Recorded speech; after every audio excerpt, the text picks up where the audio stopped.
भवानी शंकरो वंदे श्रद्धा विश्वास रूपिणो याभ्याम विना न पश्यन्ति सिद्धः स्वान्तः स्थमीश्वरम।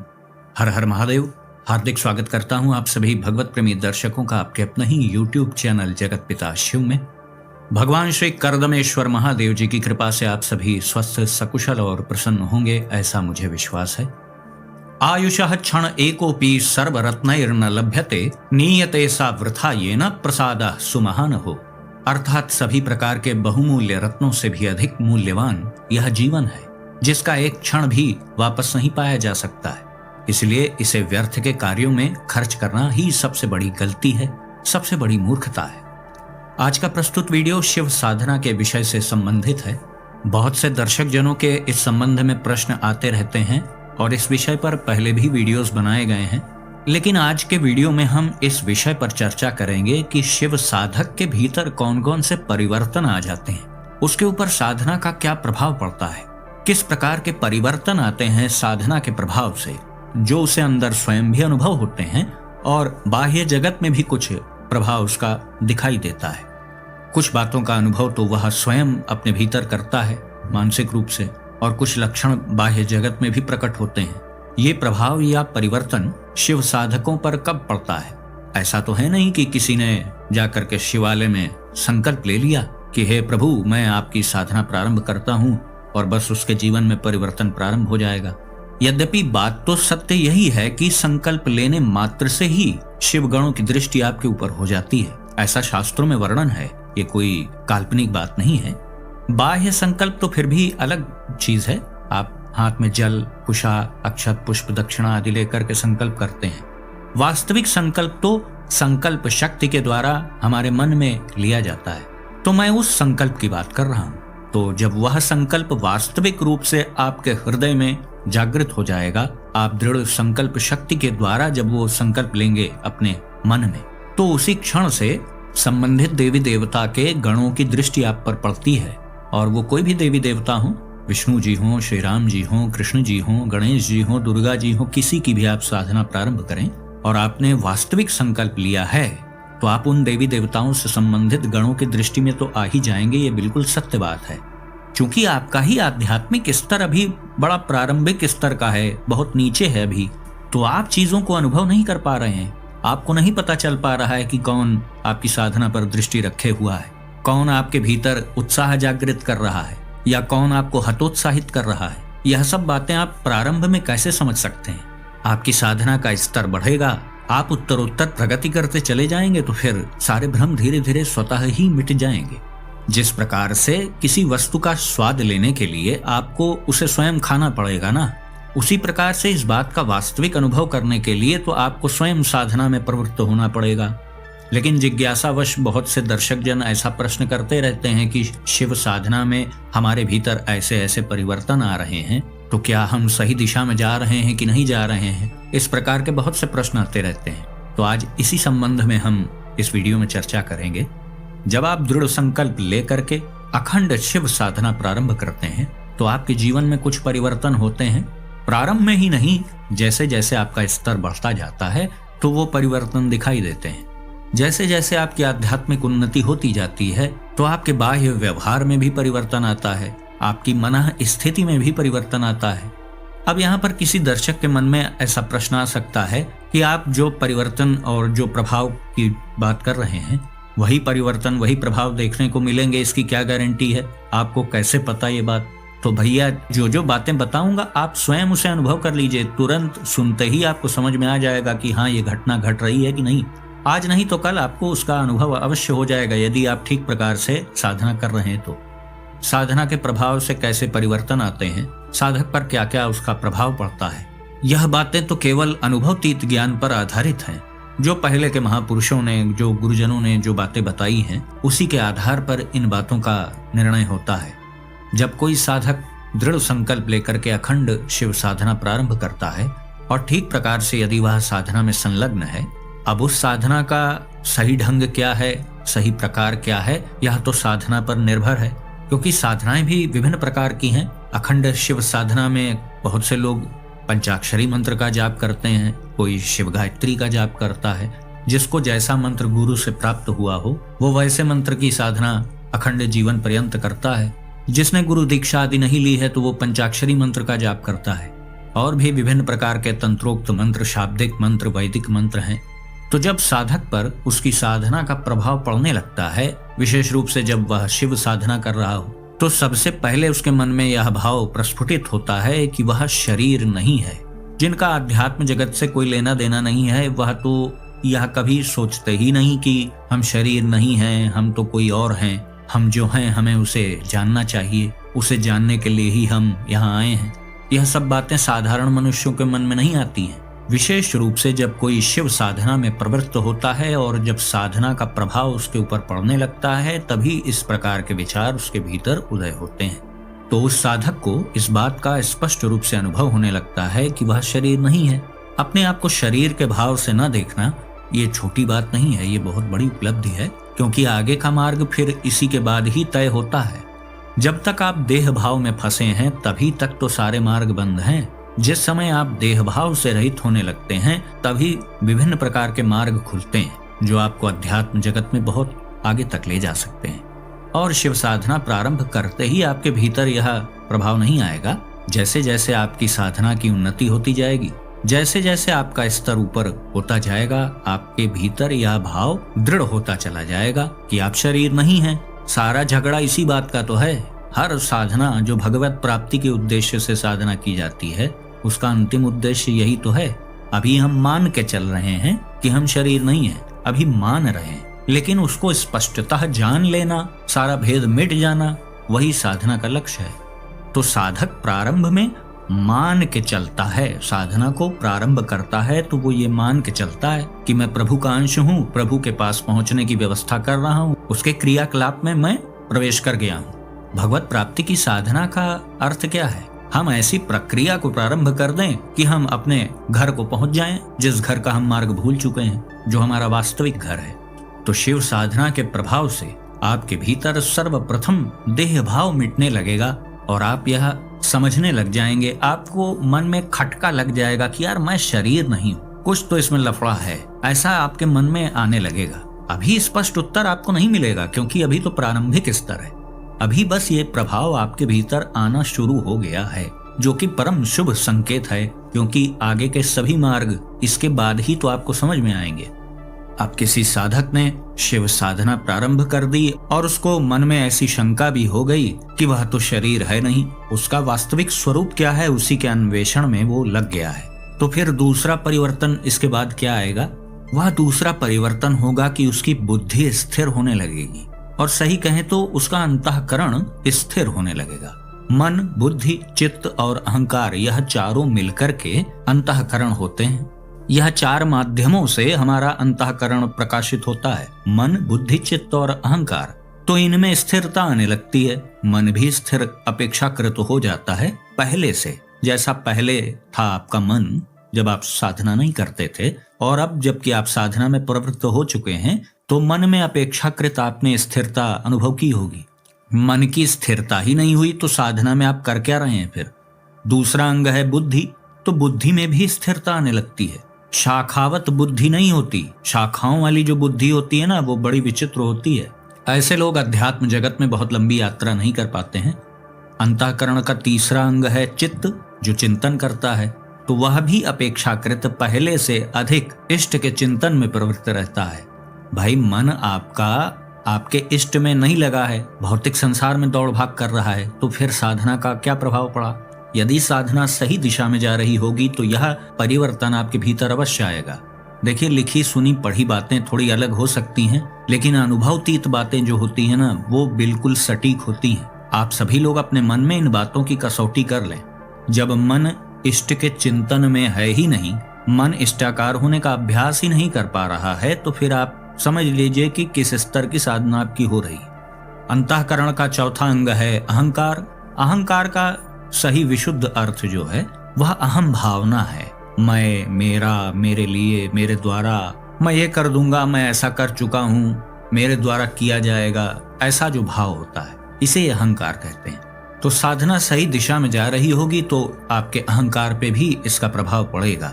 जैसे जैसे आपका स्तर बढ़ता जाएगा वैसे वैसे कर्ता भाव भी लुप्त होता जाएगा। प्रारंभ में ही नहीं हो जाएगा कि कर्ता भाव बिल्कुल विलुप्त हो गया। जैसे जैसे प्रगति होती जाएगी वैसे वैसे स्तर बढ़ता चला जाएगा। अंततो गत्वा पूरी तरह से कर्ता भाव मिट जाना ही परम नैष्कर्म की स्थिति है। लेकिन वहां तक तो हम तभी पहुंचेंगे जब हम आज प्रारंभ करेंगे। प्रारंभ करने के बाद हम फिर सही प्रकार से उस मार्ग पे चलेंगे। कोई प्रारंभ कर रहा है, कोई थोड़ी उन्नति कर चुका है, कोई थोड़ी और उन्नति कर चुका है। इसी प्रकार करते करते तो आप उच्चस्थ शिखरों पर पहुंचेंगे। तो इस प्रकार से कहा जा सकता है कि अंतःकरण में स्थिरता आने लगती है, भाग दौड़ मन की कम होने लगती है। तीसरा प्रभाव या परिवर्तन आप कह लें कि वो ये होता है कि व्यक्ति को एकांत प्रियता होने लगती है। साधक को एकांत में रहना अच्छा लगता है। यदि वो अच्छा साधक है तो भीड़ से उसके मन पे कोई विक्षेप नहीं पड़ेगा। वो इसलिए थोड़ी एकांत में रहता है कि भीड़ से उसके मन पे विक्षेप आ रहा है या किसी से मिलने पर उसके मन पे विक्षेप पड़ गया, तो फिर उस व्यक्ति की साधना का प्रभाव ही क्या रह गया कि किसी के मिलने से उसकी चित्तवृत्ति में विक्षेप आ जाए। उसे एकांत सहज रूप से प्रिय लगने लगता है और साधक धीरे धीरे अंतर्मुखी भी होने लगता है, इसलिए भी उसे एकांत बहुत पसंद आता है। लेकिन ऐसा भी तो हो नहीं सकता कि आप हर समय एकांत में ही रहें। इस दुनिया में आपको रहना है तो बाहर भी आपको जाना ही पड़ेगा। तमाम प्रकार के कार्य हैं, तो उसके लिए आपको अपने अंदर दक्षता लानी पड़ेगी कि आप किसी से भी मिलें, किसी से भी वार्तालाप करें, आपका चिंतन बिगड़ने ना पाए। बहुत से ऐसे भी लोग हैं जो व्यापार करते हैं, जॉब करते हैं, विभिन्न प्रकार के कार्य करते हैं, लेकिन उनका अभ्यास इतना अच्छा है कि उन्हें कोई प्रभाव नहीं पड़ता है उसका। साधना का चौथा प्रभाव उस साधक पर यह पड़ता है कि उसकी जिज्ञासा अपने इष्टदेव के प्रति बढ़ने लगती है। यह सब तो अनुभवतीत बातें हैं, आप स्वयं भी अनुभव कर लें इस बात का। जितनी ज्यादा गहराई से आप अपने इष्टदेव से जुड़ते जाते हैं, उनके विषय में आपके भीतर जिज्ञासा बढ़ने लगती है। फिर आप विभिन्न प्रकार के साधन खोजने लगते हैं उस जिज्ञासा को मिटाने के लिए। पुस्तकों के द्वारा, इंटरनेट के माध्यम से या गुरुजनों के माध्यम से, अपने किसी मार्गदर्शक के माध्यम से, विभिन्न स्रोतों से आप जानकारियां फिर एकत्र करते हैं। यह भी साधना का ही प्रभाव है। यदि आप अपने इष्टदेव के विषय में और अधिक जानने के लिए उत्सुक नहीं हैं, तो फिर आप समझ लें कि साधना कैसी चल रही है आपकी। यह तो बहुत स्वाभाविक सी बात है कि यदि आप निष्ठापूर्वक साधना में तत्पर होंगे तो फिर आपको अपने इष्टदेव के प्रति जिज्ञासा तो होगी ही होगी। शिव साधना के प्रभाव से जो अगला परिवर्तन होता है उस साधक में कि उसके भीतर धर्म सापेक्षता बढ़ती जाती है। वैसे तो धर्म निरपेक्षता शब्द पे बड़ी चर्चा की जाती है, लेकिन जो साधक होता है, जैसे जैसे उसकी साधना का स्तर बढ़ता जाएगा, उसके भीतर धर्म सापेक्षता भी उतने ही स्तर में बढ़ती चली जाएगी। देखिए, कुछ बातें स्वयं प्रज्ञ होती हैं, स्वानुभूत होती हैं। जैसे ध्यान के अनुभव, उसके विषय में तो लिंग महापुराण का शास्त्रोक्त प्रमाण सहित वीडियो मैंने बनाया था। तो कुछ बातें स्वयं अनुभव की होती हैं। अब आपने अभी अभी साधना प्रारंभ की है तो आप सभी बातों को स्पष्टतः नहीं समझेंगे। जैसे जैसे साधना का स्तर बढ़ता जाएगा तो वैसे वैसे उसका प्रभाव आपके सामने स्पष्ट होता जाएगा। धर्म सापेक्षता का अर्थ क्या है? धर्म सापेक्षता का विशुद्ध अर्थ है कि वह जो मानवीय धर्म है, मानव धर्म के प्रति वो समर्पित होने लगता है, उसकी दृष्टि व्यापक होने लगती है। धर्म सापेक्षता से यह अर्थ नहीं है कि वो सांप्रदायिक हो जाएगा, ऐसा नहीं है। हमारे पूर्वज भी इसी विचारधारा के तो थे, तभी तो वसुधैव कुटुंबकम सर्वे भवन्तु सुखिनः का सिद्धांत हमारे यहाँ चलता है। और किसी संस्कृति में यह सब क्यों नहीं है? तो धर्म सापेक्षता का अपना महत्व है। तो शिव साधना के प्रभाव से एक साधक के भीतर यह भाव भी प्रस्फुटित होता है। छठवां प्रभाव है कि साधक के भीतर विरक्ति का भाव भी उदय होता है। अब देखिए, यहाँ पर भी वही बात लागू है कि अभी अभी आपने साधना में प्रवेश किया और बस विरक्त आप हो जाएं, बिल्कुल ऐसा नहीं होगा। जैसे जैसे साधना का स्तर बढ़ता जाएगा, विरक्ति का भाव भी उसी गति से, उसी अनुसार बढ़ता जाएगा। हमारा आकर्षण भौतिक सुख साधनों में कम होने लग जाए, यही विरक्ति का भाव है। अनुरक्त का ही विलोम शब्द विरक्त है। भौतिक जगत की किसी प्रकार की आसक्ति न रह जाए, या तो बहुत उच्च स्तर की बात है, लेकिन प्रारंभ तो सभी को शून्य से ही करना पड़ेगा, तभी तो वो स्थिति आएगी। कर्ता भोक्ता भाव से दूरी बना लेना, यह भी विरक्ति का ही एक प्रभाव है। शिव साधना का अगला प्रभाव आपको देखने को मिलेगा कि आपके भीतर मौन रहने का स्वभाव आता जाएगा। व्यर्थ वार्तालाप, इससे आप बचने लगेंगे। इसका प्रभाव भी उसी प्रकार दिखेगा जैसे जैसे आपकी साधना का स्तर बढ़ेगा। साधना में जितनी गहराई तक आप प्रवेश करते चले जाएंगे, तो फिर वार्तालाप बहुत करने का आपका मन करेगा नहीं। लेकिन आपके भीतर वाक चातुर्य बढ़ेगा, आपकी वाणी प्रभावशाली रहेगी, लेकिन आपको बोलने का मन नहीं करेगा, है ना? क्योंकि साधक को स्वाभाविक रूप से मौन रहना पसंद है, व्यर्थ वार्तालाप करना उसे पसंद ही नहीं आएगा। शिव साधना का 8वां प्रभाव आपको देखने को मिलेगा कि आपके मन में उठ रही जिज्ञासाओं का समाधान किसी न किसी माध्यम से प्रभु अवश्य कराएंगे। आपके भीतर जो भी प्रश्न उठ रहे होंगे किसी न किसी प्रकार से उसका समाधान होगा। गुरु केवल मनुष्य रूप में ही हमारे समक्ष नहीं आते हैं, प्रभु किसी भी माध्यम से आपका मार्गदर्शन करवा सकते हैं। साधना जैसे जैसे परिपक्व होने लगती है तो अपने इष्ट देव के साथ हमारा जुड़ाव इतना गहरा होने लग जाता है कि फिर वो तो ज्ञान का समुद्र है। धीरे धीरे हमारे भीतर ज्ञान का प्रस्फुटन स्वयं ही होने लगता है। जब प्रारंभ में ही अंतःकरण की स्थिरता हो गई तो ऐसा भी आपके साथ धीरे धीरे होने ही लगेगा। अगला प्रभाव आपको देखने को मिलेगा कि आपको अपने इष्ट देव से संबंधित स्वप्न आने लगेंगे, और यह तो आपको प्रारंभिक स्तरों पर भी देखने को मिल जाएगा। महादेव जी से संबंधित तीर्थ स्थलों के आपको दर्शन हो सकते हैं, शिवलिंग के आपको दर्शन हो सकते हैं, बहुत प्रकाशमान आपको शिवलिंग दिखाई दे सकता है। महादेव जी से संबंधित कोई चिन्ह आपको दिख सकता है, डमरू है, त्रिशूल है, नंदी आदि हैं। किसी विशेष शिवगण का दर्शन आपको स्वप्न में हो सकता है। आपको स्वप्न में मंत्र प्राप्त हो सकता है, कोई महत्वपूर्ण दिव्य उपदेश आपको प्राप्त हो सकता है। यह सब विभिन्न प्रकार के अनुभव हैं जो आगे उच्च स्तरों पर दिखाई देते हैं। तो जब एक साधक शिव साधना में प्रवेश करता है तो सामान्यतः प्रारंभ में धीरे धीरे जैसे उसका स्तर बढ़ता जाता है तो यही प्रभाव और परिवर्तन उसे अपने भीतर दिखाई देते हैं। और कुछ परिवर्तन तो बाहरी जगत में भी दूसरे लोग भी अनुभव करते हैं। भाई जब वो मौन रहने लगेगा, कम वार्तालाप करेगा तो उसका प्रभाव अन्य लोगों पर भी पड़ेगा। एकांत जीवन जिसे प्रिय लगेगा तो फिर बाह्य जगत में उसका प्रभाव तो उसे दिखाई देगा ही, लेकिन अपने अंदर योग्यता को विकसित करके लोग बाह्य जगत में भी व्यवहार करते हैं, उससे कोई हर्ज नहीं। अधिक से अधिक चलते फिरते, उठते बैठते हर श्वास में आप शिव नाम जाप का अभ्यास करें।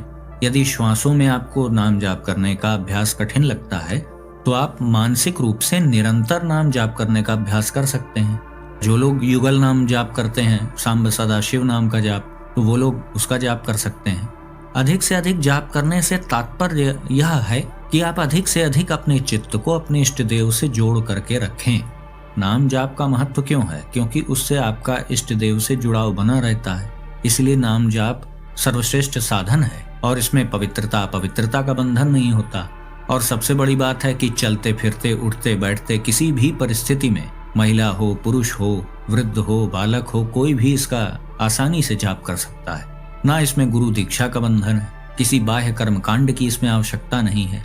इसीलिए कलयुग का सर्वश्रेष्ठ साधन नाम जाप है। भगवान महादेव जी के नाम की महिमा तो सभी पुराणों में विद्यमान ही है। शिव महापुराण में भी शिव नाम जाप का बहुत ही विस्तृत वर्णन किया गया है। तो आप चाहे योग का आश्रय लें, उसके द्वारा ईश्वर को प्राप्त करना चाहें, नाम जाप के द्वारा करना चाहें, मंत्र जाप के द्वारा करना चाहें, या अन्य किसी भी साधन का प्रयोग करके ईश्वर को प्राप्त करना चाहें, तो साधन तो आपको ही करना पड़ेगा। और यह सभी बातें एक सामान्य साधक के ऊपर लागू होती हैं। कुछ विशेष साधक भी होते हैं जो पिछले कई जन्मों से साधनाएं करते चले आ रहे हैं और उनका तपोबल बहुत ही उच्च स्तर का होता है, तो उनको कुछ विशेष अनुभव भी होते हैं जो कि साधक के भावानुसार अलग अलग प्रकार के हो सकते हैं और उसके ऊपर उसका अलग प्रकार का प्रभाव दिख सकता है, उसके भीतर अलग प्रकार का परिवर्तन आ सकता है। लेकिन एक सामान्य साधक जो प्रारंभ कर रहा है, यदि वह ठीक प्रकार से साधना में संलग्न है तो ऐसे ही परिवर्तन उसे देखने को मिलेंगे, ऐसे ही प्रभाव उसे देखने को मिलेंगे। तो आज का वीडियो हम यहीं समाप्त करते हैं। आशा करता हूं जो भी जानकारी आपको दी गई वो आपको अच्छी लगी होगी। यदि वीडियो आपको पसंद आया तो इसे लाइक करें, अपने मित्रों बंधु बांधवों के साथ शेयर करें। यदि इस चैनल का वीडियो आप पहली बार देख रहे हैं तो कृपया इस चैनल को सब्सक्राइब करें और बेल आइकन को भी अवश्य प्रेस कर दीजिएगा, जिससे आगे आने वाले जो मेरे वीडियोज हैं उसकी सूचना आपको सही समय पर प्राप्त हो जाए। तो भगवान श्री करकटेश्वर महादेव जी से मैं ऐसी प्रार्थना करता हूँ कि वो आप सभी को सदा सुखी, स्वस्थ और ऊर्जावान बनाए रखें। मिलते हैं अगले वीडियो में एक नई और उपयोगी जानकारी के साथ। तब तक के लिए आप सभी भगवत प्रेमी भक्तों को हर हर महादेव।